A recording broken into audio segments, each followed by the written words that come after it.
¿Sí? Esa es la carta de presentación de Lili Tellez, que se ve a sí misma como futura presidente de México. Miren, yo creo que si en algo podemos coincidir, quienes estemos a la derecha, el centro, a la izquierda del espectro político en México, si hay algo que podemos coincidir, es que México es una gran nación. México es un gran país, con una historia formidable, con una cultura, con unos ciudadanos increíbles. Los mexicanos tenemos esta veces doble forma de ver a nuestro país. Lo retrató muy bien Emilio Pacheco en aquel poema de Alta Traición, cuando decía que los mexicanos se empiezan diciendo odio a México, ¿no? Odio a mi país. Cuando se refieren a la clase política, cuando se refieren a los malandros, a los ladrones, a gente corrupta, ¿no? Pero, como dice el poema de señor José Agustín, daría la vida por algunos de sus bosques, por algunas de sus montañas y por alguna de sus gentes.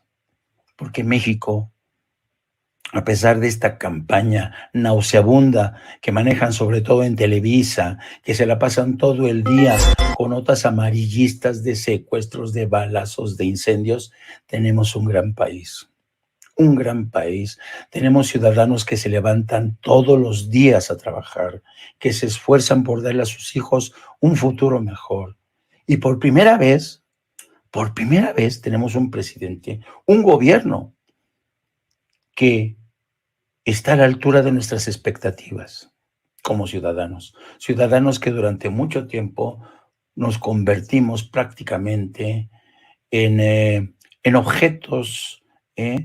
En objetos que cada 6 veces se les consentía, se les decía vote por mí y después ya no te conozco. Y esta gente que llegaba cada 6 meses a tratar de conquistarnos, después resultaba que se enriquecía y se largaba al extranjero. Ahí tenemos el caso de Enrique Peña Nieto. Ahí tenemos el caso de Felipe Calderón, ¿no? Y muchos otros políticos que solamente han aprovechado el cargo para enriquecerse, para robar. Ahora, en honor a la verdad, yo reconozco que los tiempos que corren en México y en el mundo no son fáciles para la clase política, ¿no? El mundo en el que vivimos es un mundo cada vez más volátil, cada vez más explosivo, cada vez más desconcertante. Déjenme que les lea una parte de una columna de un ensayo interesante, muy interesante, que escribe Daniel Innerati. Dice la siguiente: la política es una actividad de gran dureza por al menos 3 razones: por las condiciones en las que se ejerce, por la severidad del juicio público y por el propio comportamiento de quienes la practican. Son 3 factores que explican lo poco atractiva que resulta hoy y lo mal comprendida que suele ser, pese a que nunca había sido tan relevante como ahora: la práctica de una buena política.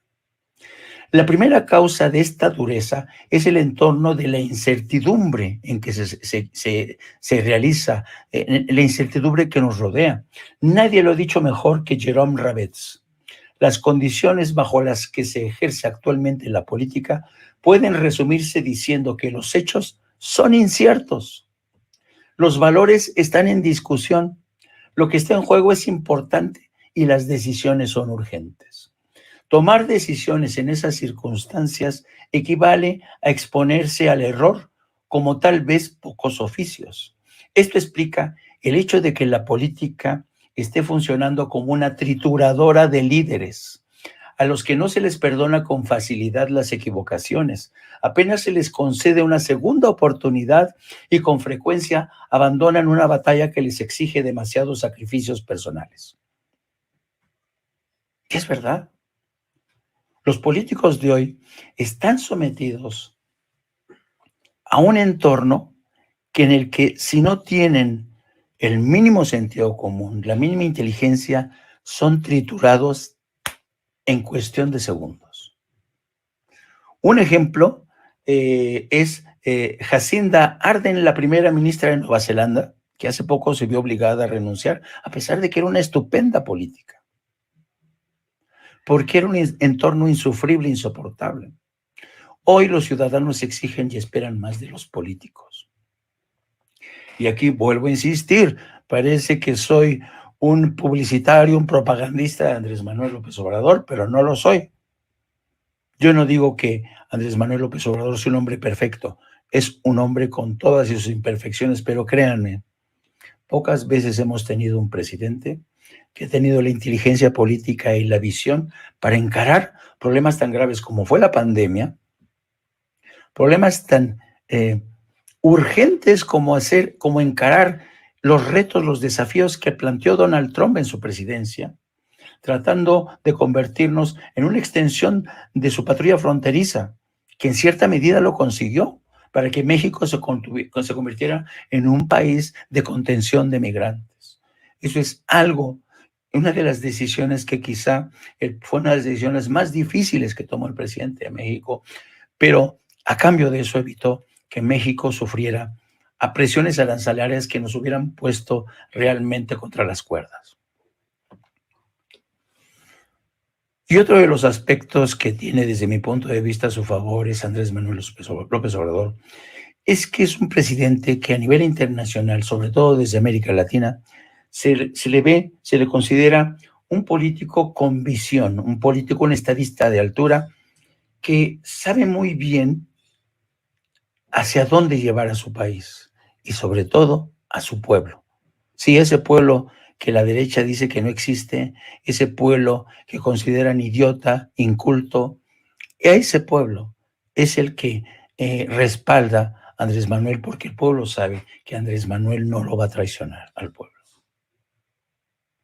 Pero ¿qué tenemos en lugar de esta clase política que sí enfrenta retos y que por ello mismo debería ser una clase política más a la altura de las circunstancias? ¿Qué tenemos? ¿Cómo está el paisaje de nuestra clase política?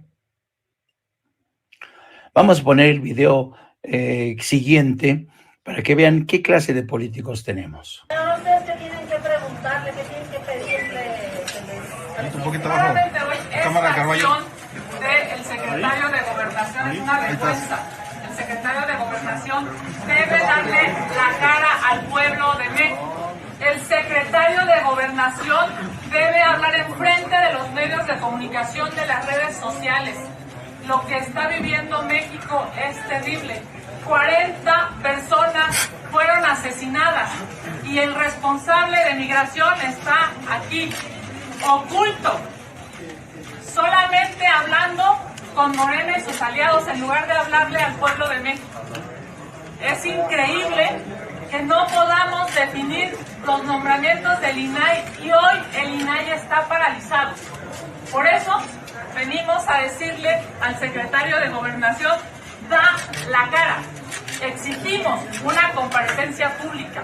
Exigimos una comparecencia en donde las mujeres y los hombres de este país puedan saber qué está pasando. ¿Por qué hoy nuevamente el presidente de la República respalda a Garduño? ¿Por qué hoy no hay renuncias de primer nivel ante un crimen de Estado? 40 personas fallecieron. Lo hemos dicho en la conferencia de prensa del Partido Acción Nacional y aquí se lo venimos a decir a la cara. Ahí está, oculto, el secretario de Gobernación con los legisladores de Morena, sus aliados, que claramente, en lugar de ser legisladores de México, son cómplices de este gobierno corrupto y mortal. Senadora, ¿el presidente está encubriendo a Francisco Garduño al no pedir la renuncia? Por supuesto, el presidente está encubriendo a Francisco Garduño. Es increíble que hoy siga siendo el titular del Instituto Nacional de Migración. Es increíble que incluso, al parecer, la investigación no está siendo por homicidio, sino por negligencia, y que suponen que con una multa o con un tema económico van a resarcir el daño. Este daño es terrible, no solamente para las 40 personas que fallecieron y para sus familias, sino también para las personas que hoy siguen en el hospital. Pues ahí tienen la gritona de Kenia López Rabadán, colgándose de la muerte de 40 migrantes para exigirle al gobierno de López Obrador que pase por la guillotina a Francisco Garduño. Dice que el secretario de Gobernación se esconde después de haber perpetrado este crimen de Estado.